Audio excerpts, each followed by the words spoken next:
오늘 본문은 이사야 세 번째 단락이 열리는 본문인데 천지개벽이 일어난 본문이에요.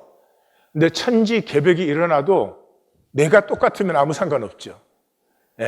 그러니까 사실은 천지개벽이 있다는 말은 내가 거듭나야 되는 거죠.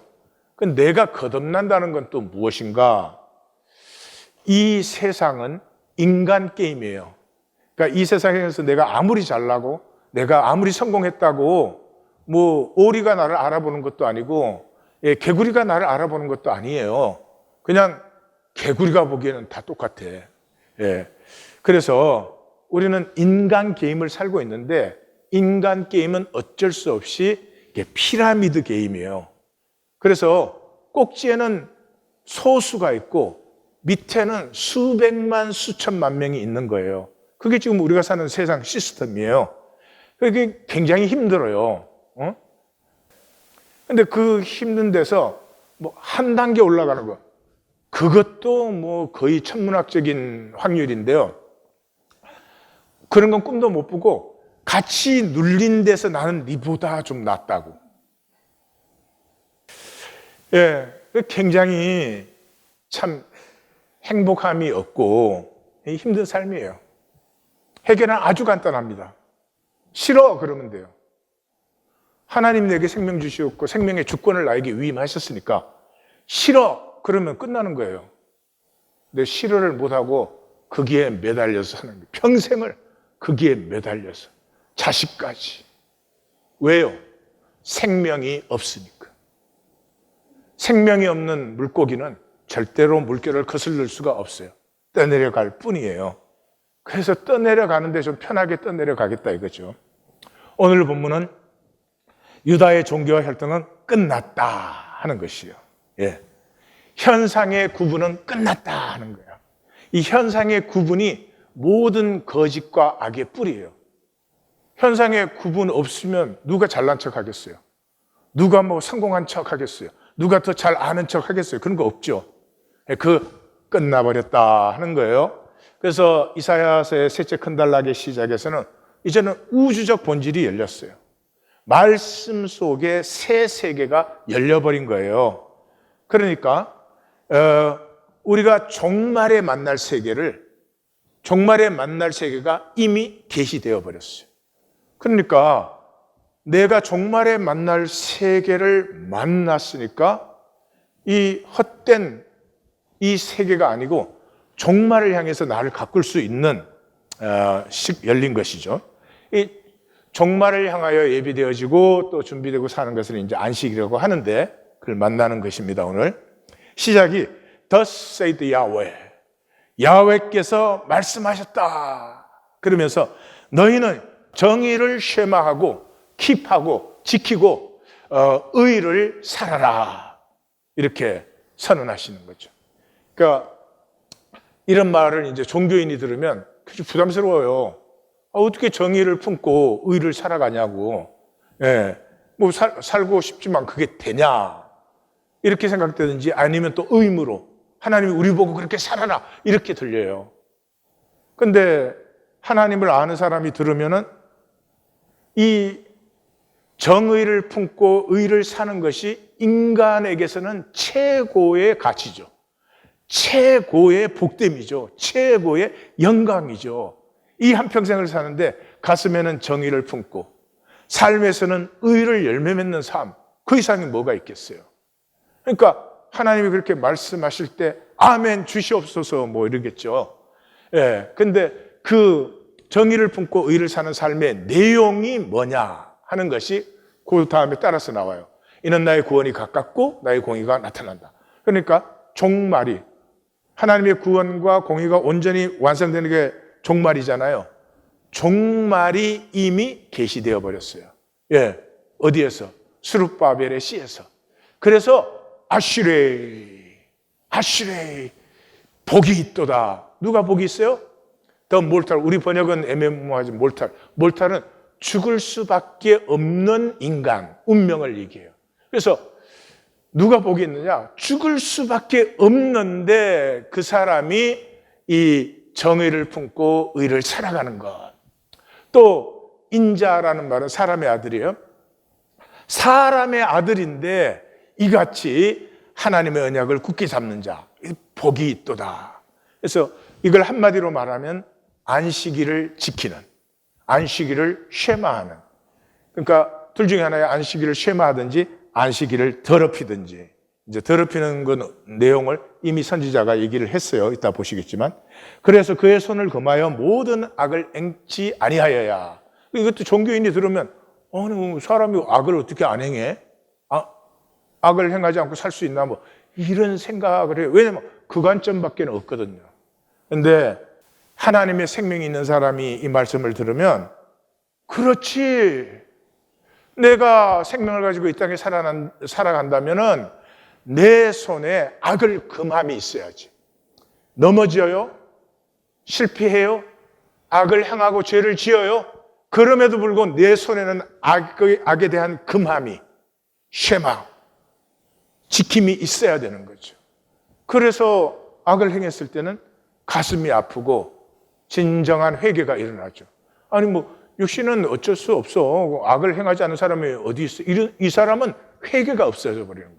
회개 전에 이미 정당화된 거예요. 악을 행하는 게 당연하지 뭐. 안 한 사람 있어? 있으면 나와봐. 뭐 이렇게 되는 거지.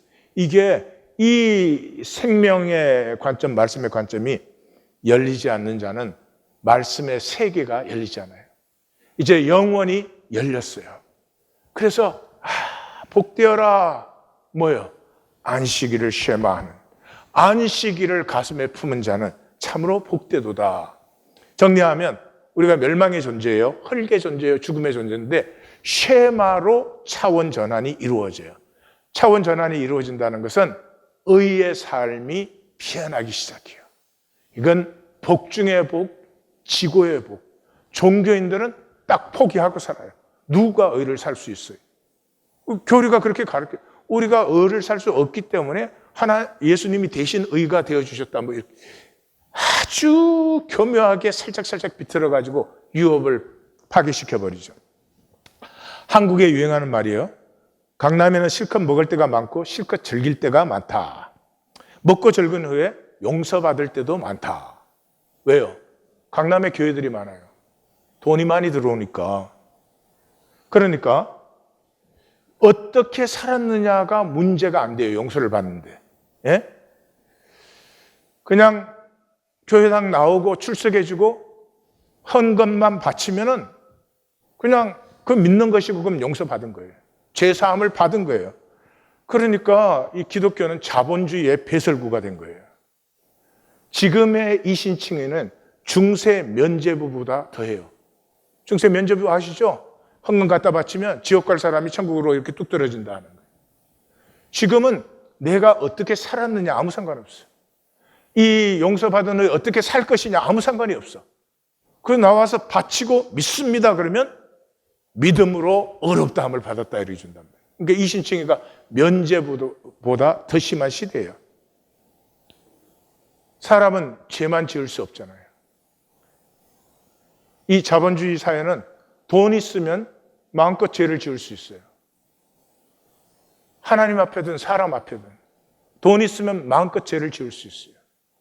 마음껏 죄를 지은 다음에 비싼 변호사 되면 또 마음껏 괜찮아. 그래도 인간은 계속 그렇게 할 수가 없어요. 왜냐 그러면 하나님의 형상이 있거든. 그래서 용서가 필요해요.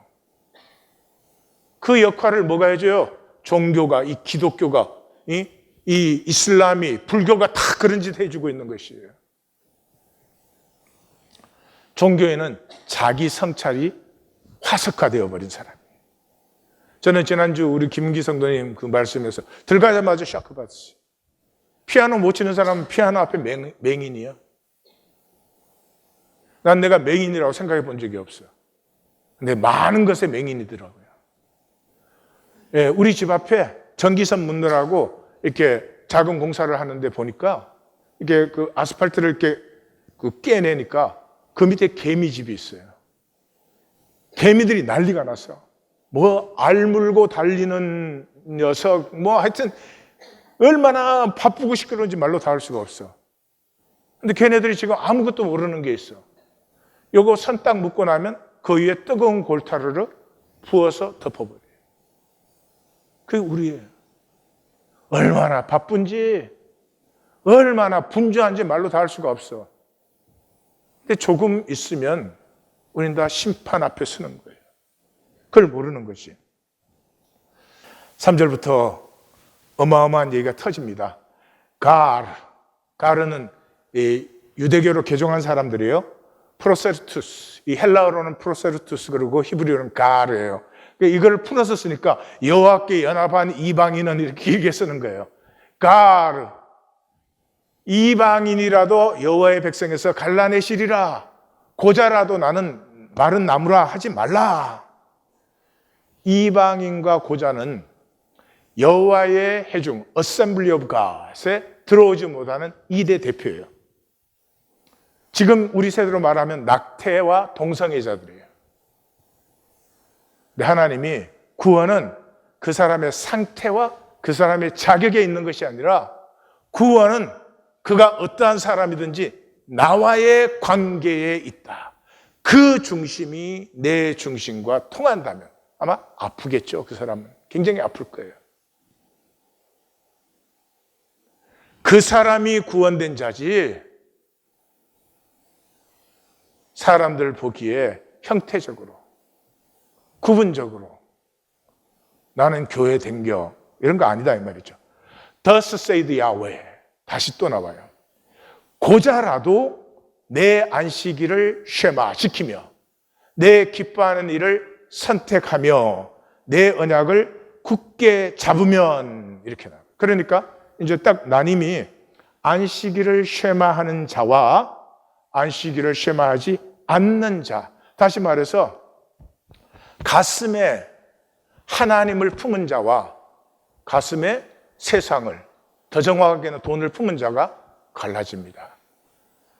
가슴에 하나님을 품지 않은 자는 안식일을 더럽힙니다.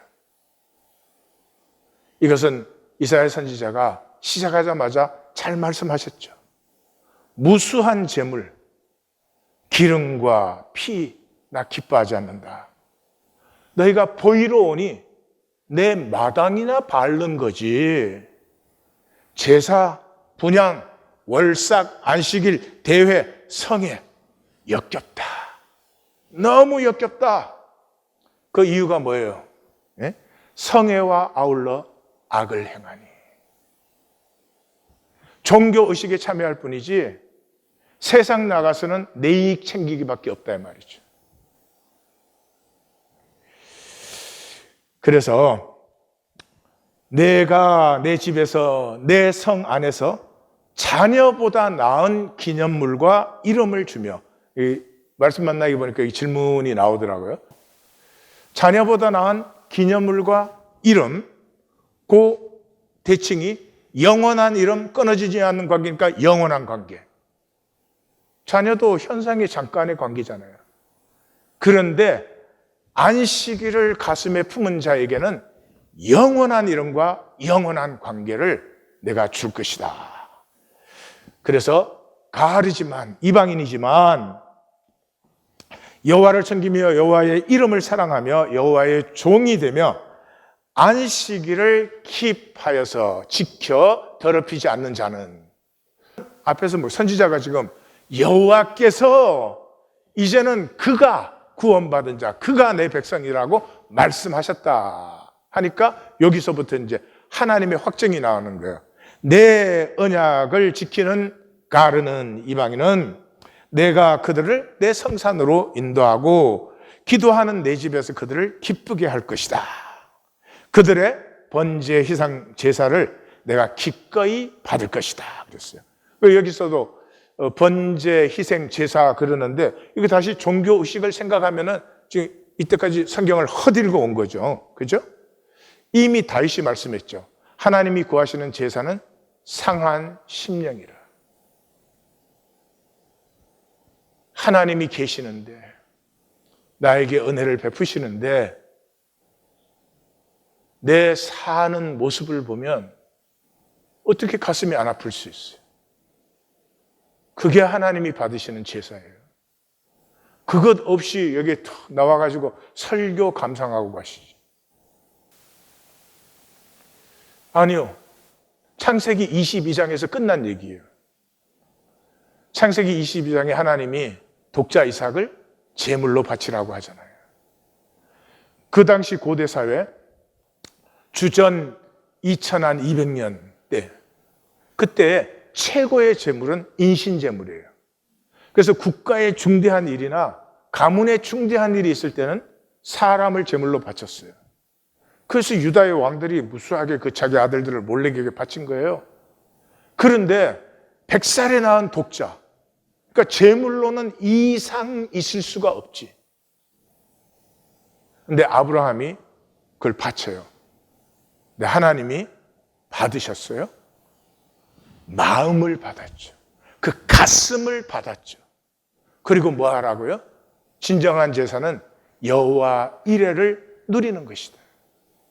하나님과 하나님이 창조한 세계와 하나님이 그 세계를 완성해 나가시는 섭리를 누리는 것이 참된 제사지. 뭐 비싼 제물 바치는 게 그게 무슨 하나님이 받으시는 제사냐. 창세기에서 이미 인신 제물 종교는 끝나버린 거죠. 그런데도 지금도 기독교에서는 제물 갖다 바치라고, 복받게 제물 갖다 바치라고. 이는 내 집은 만민이 기도하는 집이라 일컬음을 받게 될 것이라. 기도는 통해야 되잖아요. 하나님의 가슴과 통하고 싶어서 나오는 누구든지 내 백성이요 내 자녀지 너희가 혈통과 종교로 만든 것 이제 갖다 버려. 그런 말이죠. 천지가 개벽된 거예요. 단절된 현상이 끝나고 본질계가 현현된 것이죠. 어디에서? 스룹바벨에서. 스룹바벨을 보고도 너희가 계속 종교 생활을 해? 이제 다음 주 본문은 더 심각합니다. 오늘 말씀보다 받기가 훨씬 더 힘든 말씀들이 이제 나오죠. 여기에서 정리할 것이 있습니다. 하나님 분명히 아브라함에게 땅의 약속을 하셨어요. 예. 땅은 현상의 근본이에요. 땅이 없으면 현상은 있을 수가 없어요. 그리고 땅을 약속하신다는 것은 부동산을 약속한 게 아니라 현상. 왜냐 그러면 하나님은 본질계의 하나님이시고 본질계를 다스리고 계시지만은 본질계로 끝나려면은 이런 창조 필요 없죠. 본질에서 피어난 현상이 영광이죠. 그래서 하늘과 땅이 통하는 그 현상을 약속하신 거예요. 근데 이 이스라엘이 야훼 종교 만들면서 특별히 솔로몬 선견 통해서 이 본질에서 피어난 현상이 아니라 현상의 땅으로 전락시킨 거죠. 그 기독교의 기복신앙이죠. 하나님으로부터 피어나는 삶이 복된 것인데 하나님은 싹둑 잘라내고 그저 많이 가지고 뭐 많이 사고 뭐 그러면 되는 거죠. 그래서 유다 제국과 선민주의가 일어난 것이죠. 이 시대의 선지자는 모든 현상적 구분은 끝났다. 하나님과의 바른 관계가 신앙이고 그것이 구원이지. 네가 아무리 멋진 성전에 아무리 멋진 재물을 갖다 바쳐도 내 가슴이 통하지 않으면 아무것도 아니다. 그러면 그 하나님과 바른 관계가 어디서 열리고 피어나는가? 안식일의 하나된 함께함. 이제 재물 제사는 폐해버렸어요. 그러면 성전에 나오는 이유가 뭐예요? 한 가지밖에 없죠. 한 아버지 밑에 우리는 함께 살아가는 사람들. 그 하나됨을 잊어버리고 6일을 살다가 7일째 그 본질을 기억하고 만나는 것이죠. 그래서 예수님도 자기의 사역을 뭐예요? 그래서 이는 자기와 함께 있게 하시고 성경의 비밀을 가르치고 하나님의 오묘한 뭐 그런 거 안 하셨어요. 함께 할 줄 모르는 이 인류에게 함께를 가르쳐 주셨어요. 비극적이에요. 지금 이 시대가 슬프지 않으세요? 고생하면서 40년, 50년 살아온 부부가 나이 들면 남 같아요. 피차에 부담스러워. 그럼 인생 버린 거 아니에요? 50년을 가장 가까이서 사귀어온 사람이 하나가 되지 못한다면 그 친밀감을, 친구로서의 친밀감이 느껴지지 않는다. 왜 사는 거예요? 밥소비하러 사는 거지. 그래서 예수님이 선포하는 교회는 뭐예요? 두 사람이 내 이름으로 모였다. 현상적인 구분은 아무 상관이 없어졌어요. 예. 거기에 나도 함께한다. 이게 얼마나 좋고 복된 일이에요. 그래서 저는 그 인류의 가장 위대한 선언이 갈라디아서 3장 28절이라고 생각해요. 그리고 실제로 그래요. 너희는 유대인이나 헬라인이나 종이나 자유인이나 남자나 여자나 다 그리스도 예수 안에서 하나이니라. 이 이상의 진실이 어디에 있어요? 이것 하나면 온 인류가 얼마든지 평화롭게 안식을 누리며 살 수 있어요. 지금 인류 역사에서 전 인류가 쓸 수 있는 물품보다 더 많은 물품을 생산하고 더 많은 소유를 갖고 있는 시대가 우리 시대인데, 가난한 사람들은 여전히 말로 가난한 정도가 아니죠. 난민이 되어서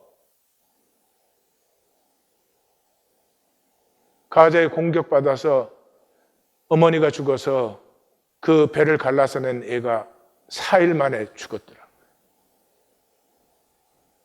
이건 우리 모두의 죄악이에요. 우리 모두의 죄악이에요. 이걸 가장 극적으로 경험한 사람이 바울이에요. 바울은 바리새인이었잖아요. 그는 혈통주의자요, 종교주의자였죠. 국수주의고 민족주의자였어요. 우리가 하나님의 율법을 바로 지켜가지고 유다가 다시 한번 일어나야 된다. 그런데 그렇게 철저한 사람이 만난 것은 뭐였어요? 피할 수 없는 현상의 거짓과 부패였어요. 그 당시에 제사장들, 서기관들, 바리새인들이 얼마나 부패했었어요. 왜요? 인간의 모든 구분은 악을 발생시킬 수밖에 없어요. 근데 누가 제일 먼저? 자기 자신이 제일 먼저 경험했어요. 그 예수 믿는 사람들을 잡아 죽일 때 잔멸할세라고 나와 있어요. 잔멸할세. 그래서 집에 들어가 남녀를 잡아내었다 이렇게 되어 있어요. 유대교에서는 남의 집에 들어가는 것 굉장한 폭력입니다. 거기에서 여자를 끌어내는 건 이건 유대교에서는 상상이 안 되는 일이에요. 그런데 자기가 스스로 그런 짓을 했어요. 현상의 구물은 반드시 악을 발생시켜요. 너는 잘나고 나는 못났다든지 나는 훌륭한데 너는 아니라든지 이런 구분에서 다 악이 피어나는 거예요. 나는 나로 살고 있고 너는 너로 살고 있고 너의 삶을 나는 존경하는 눈으로 바라보고 나의 삶을 너도 존경하는 눈으로 바라봐 줄 때 그때 거기에서 생명이 피어나죠. 그것을 바울은 어디에서 만났어요? 교회와 부활하신 주님에서 만났어요.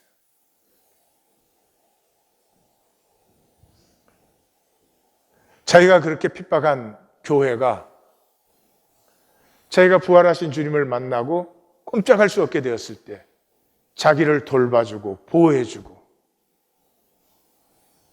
그리고 그 핍박하는 자기를 향해서 사울아 사울아 왜 내가 나를 핍박하느냐, 그 성도들과 자신을 동일시키는 그 주님의 음성에서 정신이 확 들은 거죠.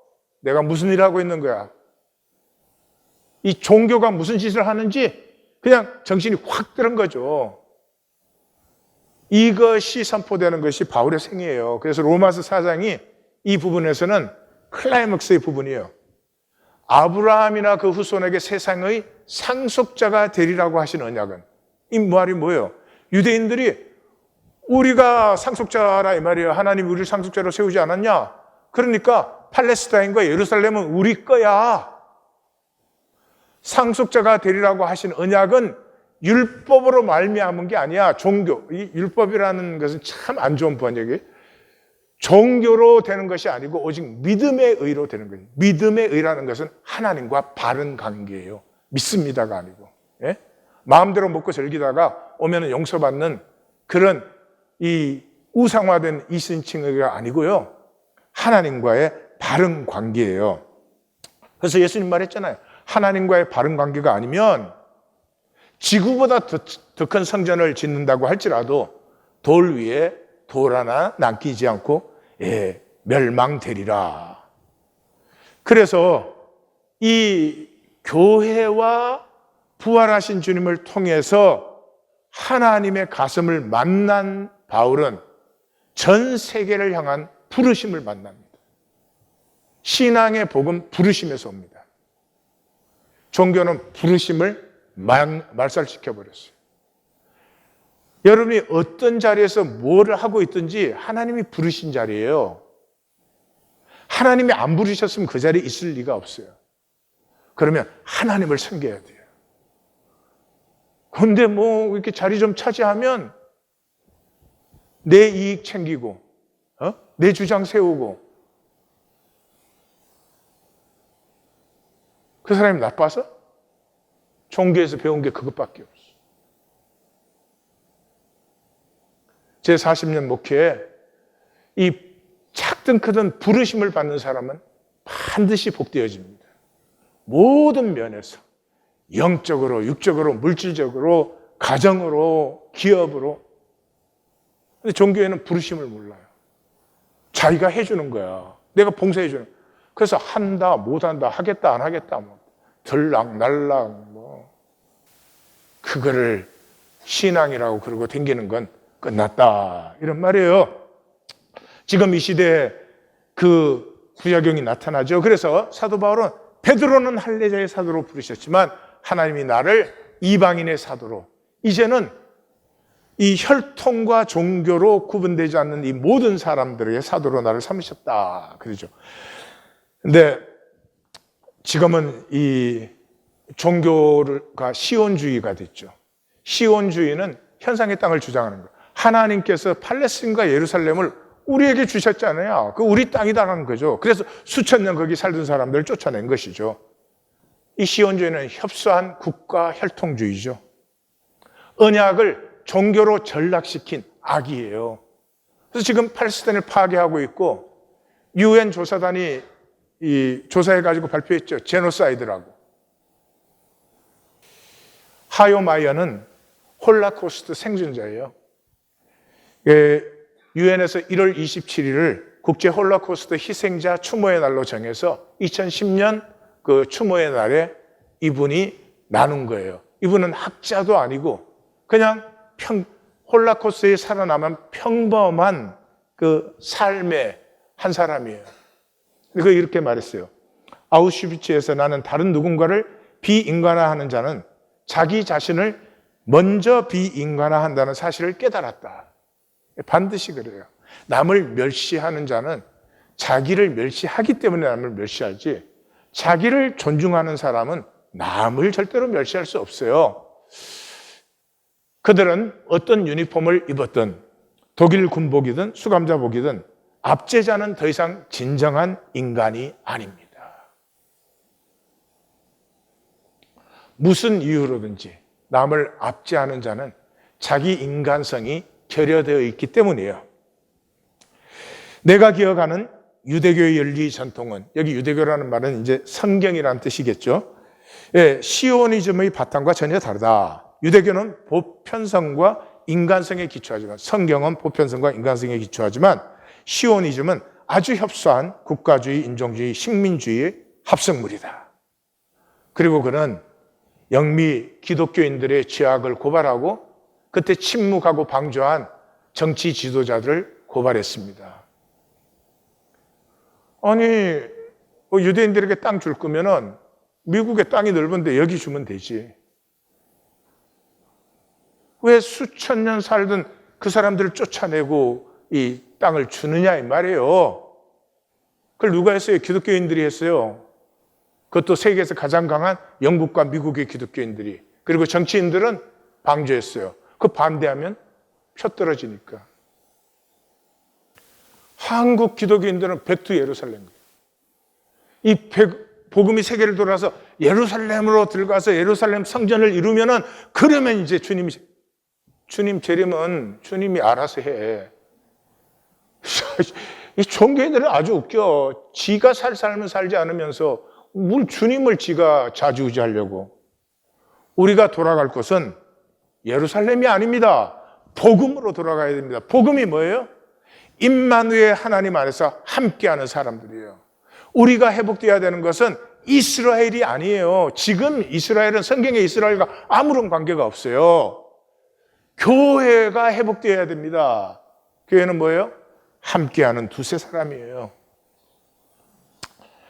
8절 이렇게 마감합니다. 이제 내 주 여호와의 신탁이다.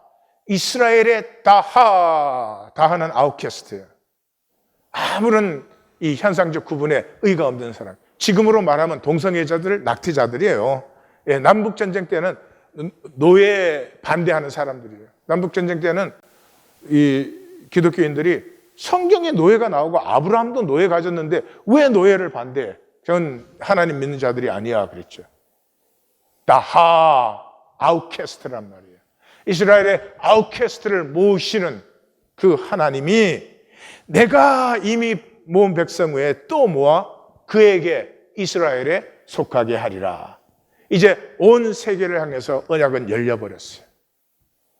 더 이상 유대인이냐, 뭐 혈통이냐, 종교, 기독교냐 아니냐 그거 아무 상관이 없어요. 안식은 본질을 회복하는 것이에요. 인간의 본질은 함께 누림이에요. 부부십니까? 모든 것 이전에 함께 누리지 못함을 아파하셔야 됩니다. 예? 친구십니까? 성도십니까? 순원이십니까? 그걸 아파하는 것이 신앙이에요. 모든 현상은 이제 상대화되어 버렸어요. 그래서 현상이 필요 없는 건 아니죠. 현상은 그냥 게임이에요. Game to enjoy. Just game. 예? 게임에 이겼다고 내가 훌륭해지는 게 아니잖아요. 그래서 이 안식일은 두 군데서 나오죠. 시내산 언약에서도 중심이고 모압 언약에서도 중심이에요. 근데 이 두 언약이 거의 똑같아요. 표현이 약간 다르지만은 시대가 바뀌었으니까. 공통은 안식 계명이에요. 그래서 이 시내산 계명은 하나님이 6일 동안 창조하시고 7일째 쉬셨다. 쉬셨다. 이 단어 이제 기억하십시오. 여기 샤베트라는 단어예요. 쉬셨다. 쉬셨기 때문에 너희도 안식하라 그래요. 이 모압 언약에서는 너희가 애굽의 종되었는데 하나님이 너희를 구해서 인도하여 내었지 않느냐. 그러니까 안식일을 지켜라. 그런 거예요. 그러니까 안식은 현상의 만들기를 넘어서 이 현상이 있는 동안 우리 게임하잖아요. 만들기 해야 되잖아요. 근데 만들기는 하는데 아셔야 돼요. 만들기라는 건 단절이 되었기 때문에 만들기 하는 거예요. 예. 이 모든 불행은 단절의 정상이에요. 돈만 있으면 행복해지는 거 아니에요. 돈 있어도 단절된 자리는 불행이에요. 그리고 단절된 상태의 만들기는 본질적인 가치 창조가 안 돼요. No intrinsic value. 그냥 그건 게임하는 동안에 즐기는 것이지 그게 본질적인 가치를 창조하는 게 아니에요.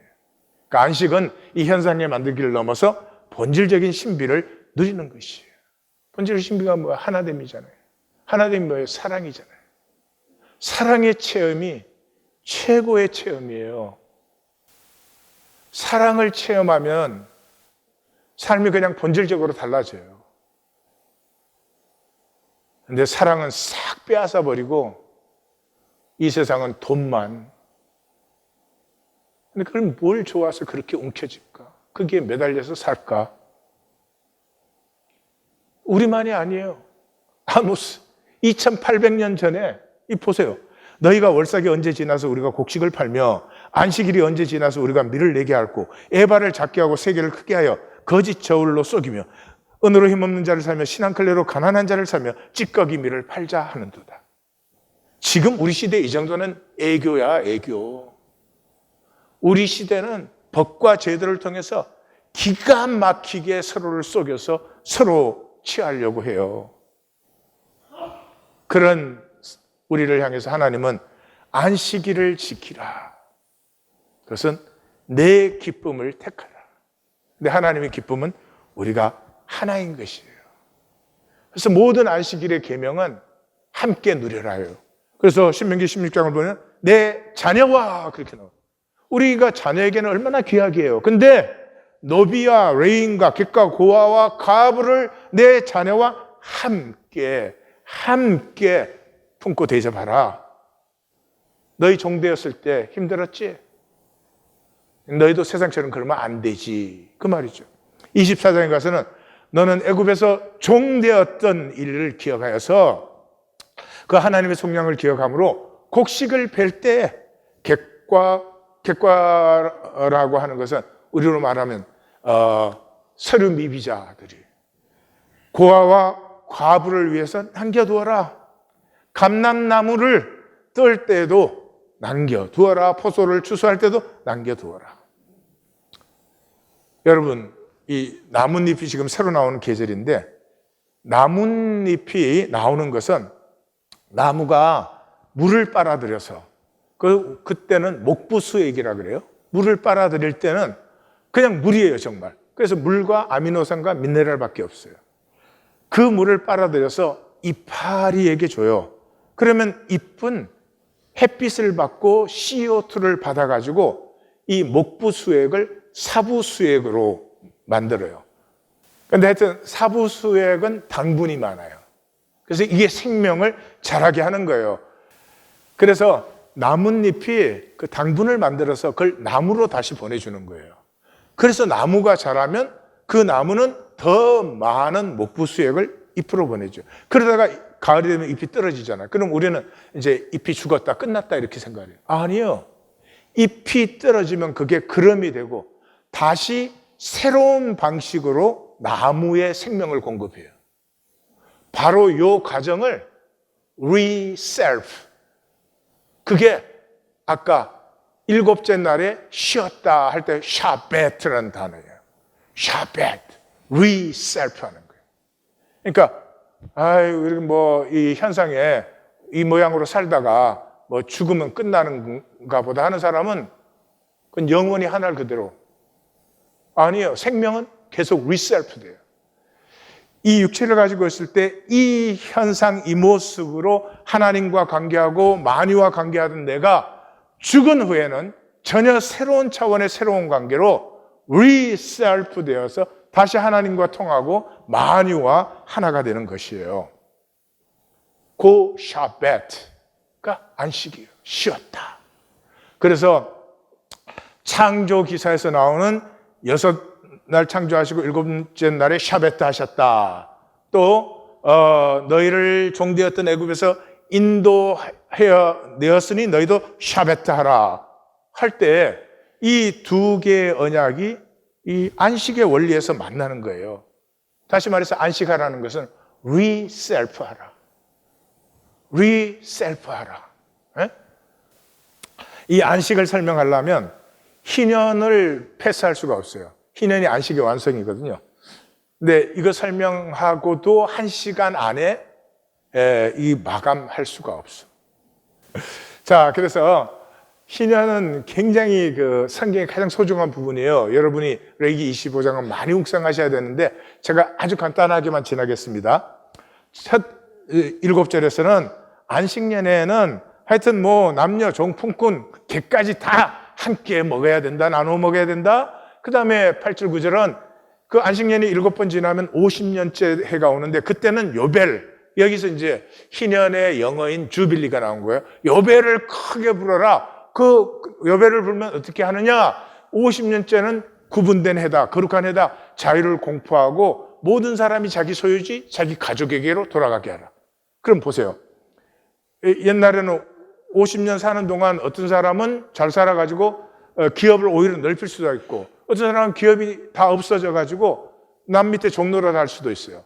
그러나 50년 되면 다시 다 똑같이 나눈단 말이에요.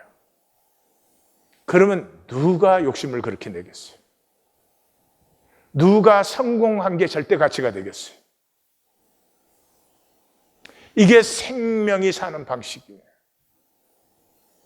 그리고 내가 아무리 성공했든 실패했든 내 것을 자녀에게 물려줄 수 없어요. 다시 되니까. 자녀는 자녀의 삶으로 프레시하게 다시 하는 것이. 이걸 인간은 지금 뭐를 만들어가지고, 솔직히 말해서 인간이 다 괴물들이 돼 있잖아요. 인간성을 상실해버려요. 그래서 예수님도 이 땅에 오셔서 이 희년 선포를 자신의 사명 선언으로 삼으셨죠. 정지아 씨, 우리는 어디까지 알까라는 작품이에요. 말의 온도라는 작품에서 한번 우리 만났었죠.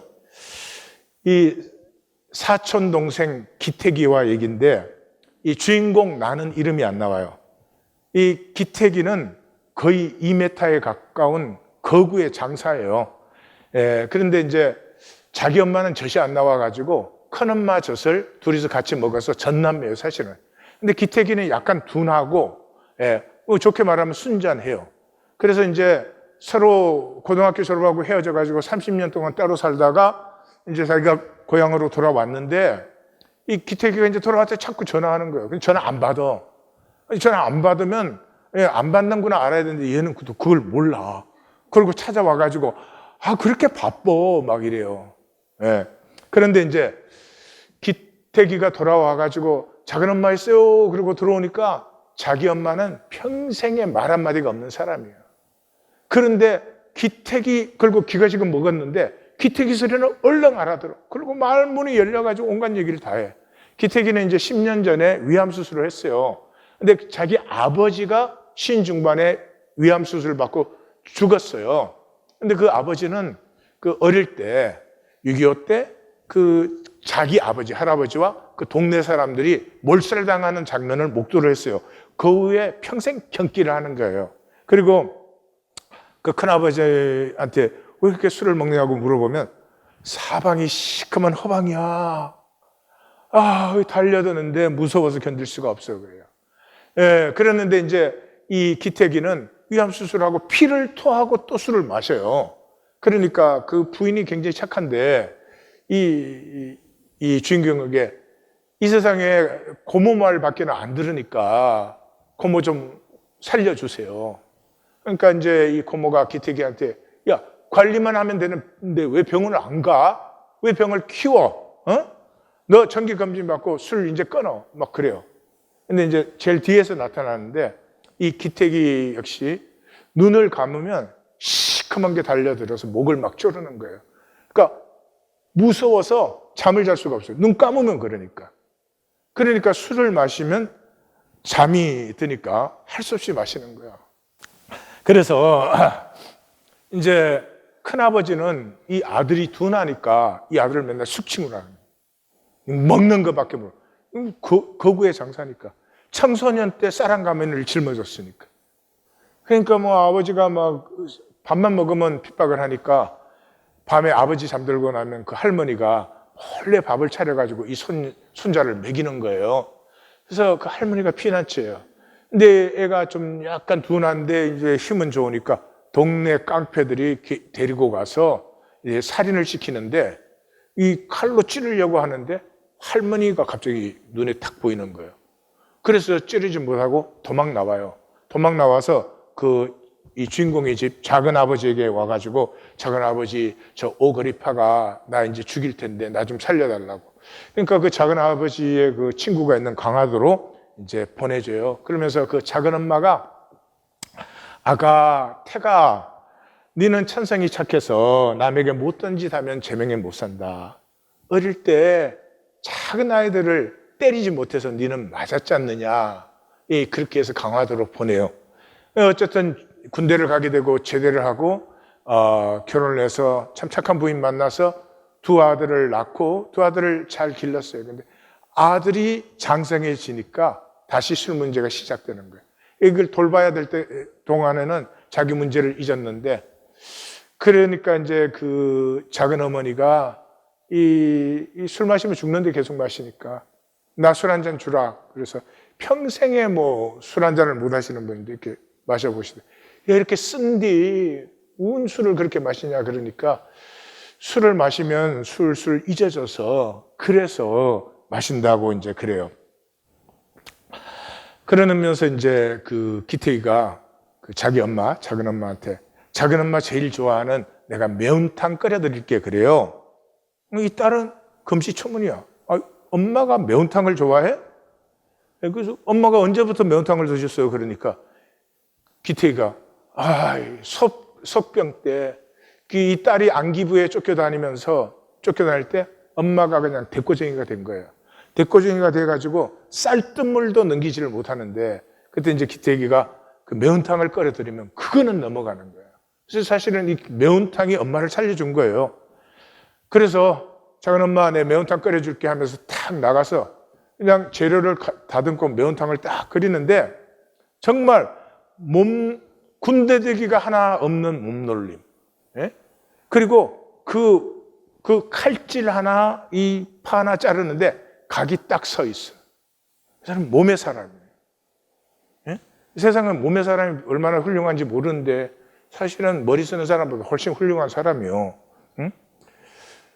그 매운탕 만드는 모습을 보면서 어릴 때 모습이 떠오르는 거예요. 그 맞고 나서도 빨간 웃음을 짓는.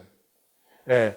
그 둔해서 창피하다고 사촌 동생인데 창피해서 자꾸 밀어내는데도 그것도 모르고 상처도 받지 않고 그렇게 누나를 좋아하던 그 태기가 떠오르는 거예요. 그때 선생님한테 주로 맞는 이유가 국민교육원장을 못 외워. 그래서 이제 집에 데리고 오면서 계속 그걸 외우게 하는 거예요. 우리는 민족중흥의 역사적 사명을. 그런데 얘는 우리 집은 민족중흥까지밖에 못 가. 그렇게 애쓰고 있는데 갑자기 그러는 거야. 누나, 못 봤어. 그러는 거야. 뭘 그러면 저 창기가 뻥끗 숨 쉬었잖아. 뻥끗. 누나는 그런 건 아무것도 모르지.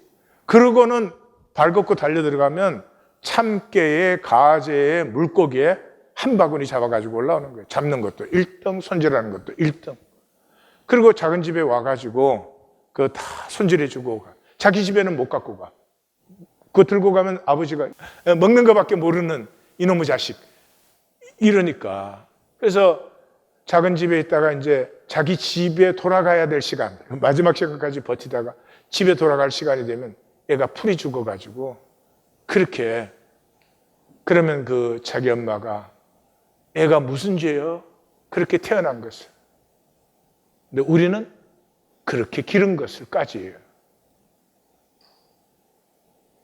우리 자녀가 어떠한 자녀든지 그 자녀 모습대로 기뻐해주고 즐거워해주면 그 아이에게서만 피어날 생명이 있는데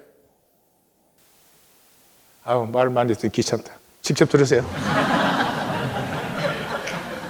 기태기가 매운탕을 국그릇 3개에 나눠 탁자 위에 올렸다. 고추장과 고춧가루 듬뿍 넣어 방앗잎으로 마무리한 매운탕은 보기만 해도 군침이 돌았다. 우리 집에도 방앗잎이 있는데 혹시나 싶어 챙겨온 모양이었다. 머리도 나쁜 놈이 이럴 때는 제법 머리가 돌아갔다. 잡숴보세요, 작은 엄마. 누나도 한술 떠봐요. 밥대 아니면 입도 달싹하지 않은 어머니가 웬일로 숟가락을 들었다. 작은 엄마가 매운 거 못 드시니까 땡초는 뺐어요. 잡술만 할 것이요. 어머니는 기택의 매운탕을 한 그릇 뚝딱 비웠다. 근래 이렇게 잘 먹기는 처음이었다. 어머니가 그럴만하게 감칠맛이 났다. 기택이는 제가 끓인 매운탕을 안주 삼아 어머니가 숨겨놓았던 소주 한 병을 천천히 비웠다. 소주가 바닥을 보이자 기택이는 숟가락을 놓았다. 매운탕이 반 넘게 남아있었다. 멍하게 술잔을 바라보던 기택이가 갑자기 밖으로 뛰쳐나갔다. 또 소주를 가지러 가는 모양이었다. 어머니는 기택이가 사라진 현관문을 애처롭게 바라보았다. 택이 틀린 것 같다. 어쩌냐 불쌍해서. 다 쥐가 자초한 거야. 그러게 병원을 왜 안 가? 바보야? 저 지경이면 독하게 마음먹고 술도 딱 끊어야지. 술 하나를 맘대로 못해? 그게 사람이야? 예, 야멀차게 굴지 마라. 사는 것이 다 맘대로 안 된다. 너는 살아보니까 네 마음대로 다 되디? 그랬으면 네가 이혼을 왜 했냐고. 총구석으로 왜 기어들어 왔냐고. 속상한 마음에 몇 마디 했을 뿐인데 어머니가 훅 치고 들어왔다. 이혼했다는 소식을 전했을 때도, 모교에서 자리 잡는데 끝내 실패하고 고향 인근 대학에 자리를 잡았다고 했을 때도 잘했다 한마디만 했던 어머니였다. 그래서 괜찮은 줄 알았는데 어머니의 속내는 그렇지 않았던 모양이다. 어쩔 수 없는 일도 있어. 태기 너무 다그치지 말아라. 태기가 마음이 너무 여려서 그렇다. 쟤는 무슨 일만 생기면 나한테 달려왔어. 펑펑 울면서 미주알 고주알 다 털어놨어. 뭔가 더 하고 싶은 말이 있는 듯 했지만 어머니는 내 얼굴을 슬쩍 보고는 입을 닫았다. 말 없는 엄마가 태기만 만나면 말이 열려요. 밥때가 아니면 절대로 술을 들지 않는 이 엄마가 태기가 뭘 해주면 너무 맛있게 드셔요. 이 잘난 수제 딸은 내 몫의 아픔은 내가 해결하는 거야. 남이 해결해 줄 수 있는 것도 아니고 남에게 패기칠 일도 아니고 그렇게 살아왔죠. 근데 나간 기태기가 돌아오지 않아서 나가봤더니 주저앉았어요. 그 거대한 장사가 이제는 뼈골만 상접해가지고 주저앉아가지고 각해를 하고 있어요. 그리고 이렇게 말합니다. 들어보십시오. 누나는 똑똑하니까 나처럼 안 살았지? 위로를 해야 할지 화를 내야 할지 머릿속이 하했다. 기태기는 간혹 뜬금없는 말로 할 말 없게 만들곤 했다. 언제였을까? 기택이 군대 다녀와 막리를 시작했을 무렵이었다. 전국이 노동조합 건설 문제로 시끄러울 때이기도 했다. 노조 얘기를 몇 마디 꺼냈는데 정작 노동자인 태기는 아무 관심을 보이지 않았다. 관심은커녕 이해를 하지 못했다. 노가다가 뭐가 어때서? 일할 때도 많고 일당도 많이 줘. 오야랑 형님들이랑 막둥이라고 얼마나 잘해주는데. 계급의식이라고 눈꼽만큼도 없는 게 답답해서 내가 뭐라고 한 소리 한 모양이었다. 내 말이라면 자다가도 벌떡 일어나던 택이 웬일로 내 말을 싹둑 잘랐다. 알았네 알았어. 나 밥벌이는 내가 알아서 하니까 작은 엄마한테나 좀 신경 써요. 통 잡술질 못하잖아. 내가 노동계급의 권리에 정신 팔린 사이 어머니는 담낭함을 앓고 있었다. 기택이 말이 아니었으면 어머니 살이 내린 것도 모르고 지나쳤을 것이다. 기택이 덕분에 병원에 갔고 어머니는 목숨을 건졌다. 자기 때문에 엄마가 담낭암이 걸렸는데 병이 든 줄도 모르는 수제 딸, 시골 여고에서 서울대학교 최초로 합격한, 그래서 50된 나이에 본교 자리 못 잡아서 지방대 교수로 내려왔는데 그 학교는 곧 문 닫을 것 같아요. 무슨 달리기를 시작하자마자 원하지 않는 결승점에 도착한 것 같은 그런 이상한 느낌이에요. 질문 드립니다. 누가 잘 살고 누가 못 사는 것입니까? 누가 잘 살고 누가 못 살고가 있습니까? 이 짧은 현상에 정말로 잘 살고 못 살고가 있는 것입니까? 우리는 뭘 안다고 합니다. 그래서 아는 대로 다 각자 살아가는데 정말 아십니까? 정말 아십니까? 내가 무엇을 하고 있는지. 종교인, 성도님들, 종교인, 하나님의 성품 없습니다. 거짓과 이기뿐입니다. 하나님 임재 모릅니다. 그래서 예배도 가짜로 드립니다. 나 위에서 나와 앉아 있습니다. 하나님을 누리지 못합니다. 안식이 없어요. 불안, 두려움, 초조, 열등감, 수치심, 종교인, 하나님의 자녀 아닙니다. 하나님과 관계 없습니다. 하나님의 구원 받지 않았습니다. 하나님의 자녀는 모든 것 이전에 하나님의 성품에 참여합니다. 먼저 그의 나라와 그의 의를 구합니다. 이 생명의 영광을 버릴 리가 없습니다. 하나님의 자녀라면. 사랑하는 성도님들, 전하는 저도 아프고 듣는 마음도 편치 않았을 것입니다. 아팠으면 좋겠습니다. 오늘 밤은 잠을 못 들었으면 좋겠습니다. 한 번쯤 내 생명을 걸고 하나님과 부딪혀 보시면 좋겠습니다. 저는 우리 하나님 교회에서는 한 사람도 멸망하기를 원치 않습니다. 계속 종교로 가시는 길은 멸망의 길을 점점 가속도화 시키는 것입니다. 우리를 구원하실 하나님의 은혜를 축원합니다. 기도하십시다.